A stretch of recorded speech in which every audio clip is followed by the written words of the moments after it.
Well, here we go again. All signs are clearly pointing to the fact that dad needs to go to the doctor, but yet he's stubborn and still won't go. I know you want what's best for him, even if he can't see it here today. But I have good news for you. That wall of resistance that you're feeling, that is actually a great thing if you lean into it. There are thousands of people out there avoiding going to the doctor. Rather, they're downplaying symptoms, trying to get by with over-the-counter treatments and saying, oh, it's fine, it's no big deal. But you know dad and you know something's off. You also know that if he doesn't make the right decision here soon, there's going to be some serious consequences. But he will never go in unless he makes the right decision. So your goal is to try to pinpoint, why doesn't he want to go in?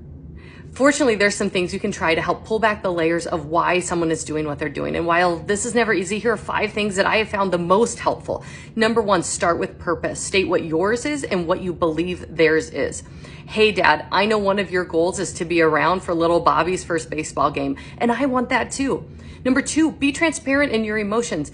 Dad, I'm fearful that if you don't make a right decision today, you're gonna end up in the hospital or even worse. Number 3, talk to them about how their behaviors are impacting other people. Dad, I don't know if you know this, but since all this started, mom hasn't been able to get a single night of sleep. And then 4, invite a discussion. Dad, this is your health. This is important. Help me understand why you don't think it's important going in here today.